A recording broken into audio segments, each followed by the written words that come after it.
Hello everyone. RRB ALP और technician के लिए आज का हमारा 14वां सेट है। इनके अलावा ये video railway NTPC, group B और आरपीएफ सभी के लिए महत्वपूर्ण है। तो चलिए शुरू करते हैं आज के इस वीडियो को। यहाँ पे पहला क्वेश्चन है, निम्न में से कौन सी सबसे अधिक उपजाऊ मिट्टी है? आंसर है जलोढ़ मिट्टी। प्रोटीन शब्द का प्रयोग सर्वप्रथम ने किया था, यह खालिस्तान में बताना है। तो इसका आंसर है जे बर्जिलिस ने।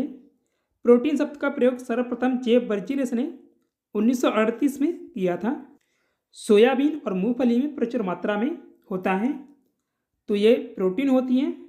आंसर ऑप्शन नंबर ए है प्रोटीन। क्लोरोफिल के केंद्र में, यह खाली स्थान बताना है, का एक धातु परमाणु होता है। आंसर है इसका मैग्नीशियम। जो मैग्नीशियम का प्रतीक चिन्ह है वो है Mg। और जो मैग्नीशियम एक रासायनिक तत्व है। आवर्त सारणी में मैग्नीशियम की स्थिति ये है दूसरे ग्रुप में और यह तीसरे आवर्त में, और इसका परमाणु क्रमांक है 12। वायुमंडलीय दाब मापने वाला यंत्र है, इसका आंसर है बैरोमीटर। निम्न में से कौन वायुमंडलीय दाब में होने वाले परिवर्तन का ग्राफ अंकित करने वाला यंत्र है? आंसर होगा इसका बैरोग्राफ।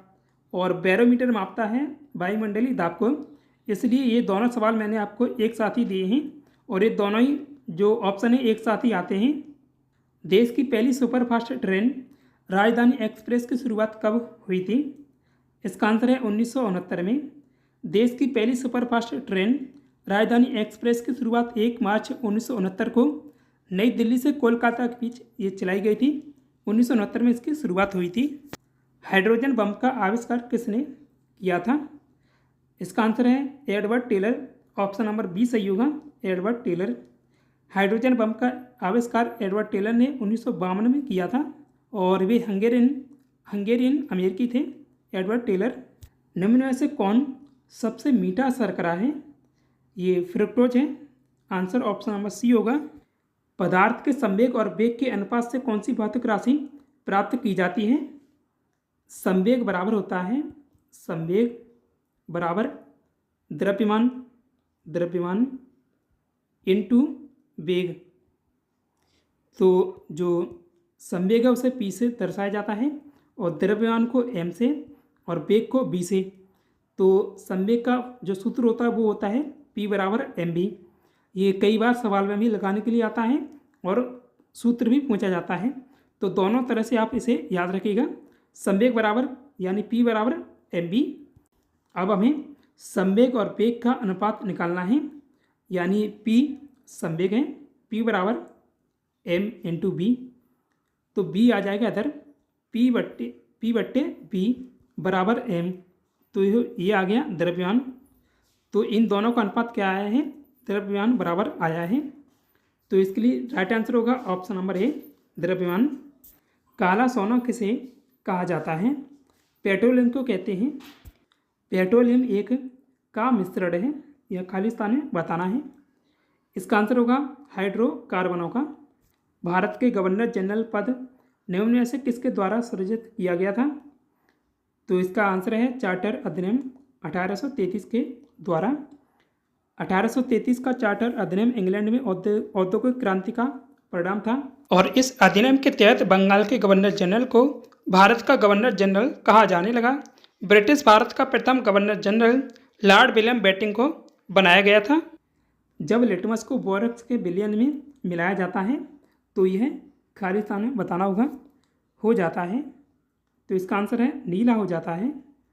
जब लिटमस को बोरक्स के एक विलयन में मिलाया जाता है तो यह नीला हो जाता है। लिटमस पेपर क्षारीय विलयनों के लिए नीला हो जाता है। बोरक्स का pH मान सामान्यतः 8 होता है, जो दर्शाता है कि यह प्रकृति में क्षारीय है, इसलिए इसका रंग नीला होता है। लिटमस अम्लीय विलयनों के लिए लाल हो जाता है। भरतनाट्यम नृत्य की उत्पत्ति किस भारतीय राज्य से हुई है? इसका आंसर है तमिलनाडु से। जब दो या दो से अधिक प्रतिरोधों को एक दूसरे के साथ क्रमवार जोड़ा जाता है तो वे जुड़े होते हैं, यह खालिस्तान है। तो ये वे श्रेणी क्रम में जुड़े होते हैं। ये आरआरबी रेलवे के द्वारा दिया गया आंसर था।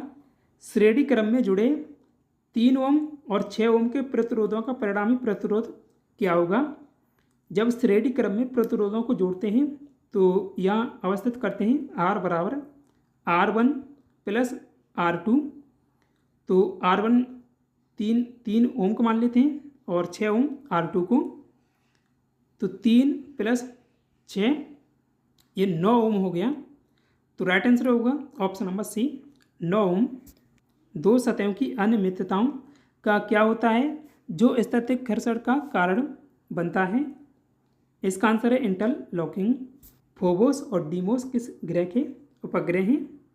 इसका राइट आंसर है मंगल ग्रह के। यदि 3 एम्पियर की धारा 1 मिनट के लिए प्रवाहित होती है तो इतने समय में कितना आवेश प्रवाहित होगा। आवेश बराबर होता है विद्युत धारा, यहाँ विद्युत धारा लिखेंगे, इनटू समय। अब इसे जो विद्युत आवेश का प्रतीक चिन्ह जो दर्शाया जाता है वो Q से दर्शाया जाता है, और एम्पियर को यानी विद्युत धारा को I से और समय को T से। अब आवेश निकालना है तो Q बराबर विद्युत धारा 3 एम्पियर दी गई है और समय 2 मिनट। अब मिनट को सेकंड में बदलेंगे तो यहाँ 60 से गुणा करेंगे। तो अब इन सभी का गुणा करेंगे, 3 दूनी 6 और 3 18 और 1 0, 180 कूलाम आ जाएगा। आवेश का मात्रक होता है कूलाम, ये भी पूछा जाता है तो इसका मात्रक भी याद रखिएगा। तो इसका राइट आंसर होगा 180 कूलाम। मानव शरीर का लगभग कितने प्रतिशत भाग प्रोटीन से बना होता है। इसका आंसर होगा 15%। प्रोटीन मानव शरीर का केवल संरचनात्मक पदार्थ ही नहीं है, यह अन्य प्रकारों को भी संपन्न करते हैं। मानव शरीर का लगभग 15% भाग प्रोटीन से बना होता है। अत्यंत जटिल नाइट्रोजन युक्त पदार्थ है। ये सवाल कल भी देखा था लेकिन वो दूसरी तरह से पूछा गया था। इसका आंसर होगा प्रोटीन। प्रोटीन अत्यंत जटिल नाइट्रोजन युक्त पदार्थ है। इसकी संरचना लगभग 20 अमीनो एसिड के विभिन्न संयुक्त से होती है। यह अमीनो एसिड शरीर के उचित पोषण के नितांत या निश्चित रूप से ही आवश्यक हैं। सेब का खाने योग्य भाग है तो ये पुष्पासन है। आंसर ऑप्शन नंबर डी है। निम्न में से कौन स्थायी ऊतक या परमानेंट टिश्यू का भाग है। सरल ऊतक यानी सिंपल टिश्यू, जटिल ऊतक यानी कॉम्प्लेक्स टिश्यू, ये दोनों ही हैं। तो इसका राइट आंसर होगा ऑप्शन नंबर सी, ये और भी दोनों। देखिए यहाँ पर पादप ऊतकों का ग्राफ दिया हुआ है। पादप ऊतक 2 भागों में विभाजित होते हैं, विभाजित की ऊतक और दूसरा स्थायी ऊतक। स्थायी ऊतक 2 भागों में विभाजित होता है, सरल ऊतक यानी सिंपल टिश्यू और दूसरा जटिल ऊतक यानी कॉम्प्लेक्स टिश्यू। और इनके भी भाग हैं, पेरेन्काइमा स्थायी जो सरल ऊतक है, पेरेन्काइमा, कोलेनकाइमा और स्क्लेरेन्काइमा। और जटिल ऊतक के भी 2 भाग हैं, जाइलम और फ्लोएम। अब इसको आप इंग्लिश में देखना चाहते हैं तो यहाँ से देख लीजिएगा। ऊर्जा उत्पादन और शरीर की मरम्मत दोनों कार्यों के लिए उत्तरदायी है तो ये प्रोटीन ही है। आंसर होगा option number D, protein. Protein का महत्वपूर्ण कार्य है तो प्रोटीन के महत्वपूर्ण कार्य को यहाँ बताना है। ये कोशिकाओं, जीव द्रव्य एवं ऊतकों के निर्माण में भाग लेते हैं। ये शारीरिक वृद्धि के लिए आवश्यक हैं। इनकी कमी से शारीरिक विकास रुक जाता है तो ये तीनों ही सही हैं। आंसर होगा ऑप्शन नंबर डी, उपयुक्त सभी। बच्चों में किसकी कमी से क्वाशियोरकर और मरासमस नामक रोग हो जाता है। तो इसका आंसर है प्रोटीन की कमी से। दोनों ही रोग प्रोटीन की कमी से होते हैं। किस रोग में बच्चों के हाथ पांव दुबले पतले हो जाते हैं और पेट बाहर की ओर निकल जाता है। ये क्वाशियोरकर रोग होता है। आंसर होगा ऑप्शन नंबर ए, यह खालिस्तान में बताना है। रोग में बच्चों की मांसपेशियां ढीली हो जाती हैं, ये मरासमस रोग है। ये दोनों ही रोग प्रोटीन की कमी से होने वाले हैं, क्वाशियोरकर और मरासमस। तो इसका राइट आंसर है, right answer option number B होगा, मरासमस रोग। प्रोटीन के प्रमुख कार्य बताएं। आवश्यकता पड़ने पर ये शरीर को ऊर्जा देते हैं, सही है। ये जैव उत्प्रेरक और जैविक नियंत्रण के रूप में कार्य करते हैं, ये भी ठीक है। आनुवंशिकी लक्षणों के विकास का नियंत्रण करते हैं और ये संवेदन में भी सहायक होते हैं। तो उपयुक्त सभी सही होगा, ऑप्शन नंबर डी, ये तीनों ही सही हैं। प्रकाश संश्लेषण के लिए आवश्यक है। कार्बन डाइऑक्साइड, पानी, क्लोरोफिल ये भी आवश्यक है, और सूर्य का प्रकाश। इसलिए राइट आंसर होगा उपरोक्त सभी या ये सभी। C12H22O11 के रूप में भी जाना जाता है, यानी ये किसका सूत्र है? ये चीनी का सूत्र है। आंसर ऑप्शन नंबर सी है। दुनिया का पहला राष्ट्रीय पार्क कहाँ स्थापित किया गया था?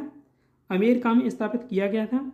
1875 में दुनिया का पहला राष्ट्रीय पार्क, जो राष्ट्रीय पार्क था उसका नाम है येलोस्टोन नेशनल पार्क, अमेरिका में स्थापित किया गया था। 1 मार्च 1949 को किस देश ने पहली बार हाइड्रोजन बम का परीक्षण किया था? अमेरिका में किया गया था।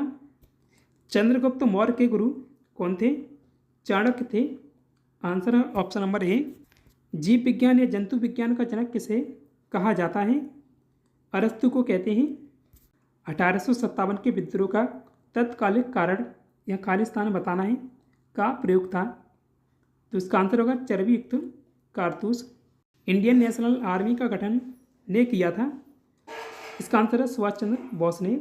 भारत में अंग्रेजों के खिलाफ लड़ने के लिए इंडियन नेशनल आर्मी या आज़ाद हिंद फौज का गठन सुभाष चंद्र बोस के द्वारा किया गया था। भारत का लौह पुरुष किसे कहा जाता है? सरदार वल्लभ भाई पटेल को कहते हैं। आज के लिए इतना ही।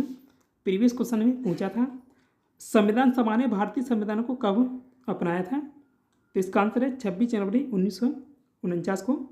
ऑप्शन नंबर ए सही है। टेस्ट क्वेश्चन है निम्न में से किस भारतीय राज्य में बोनालू पर्व मनाया जाता है?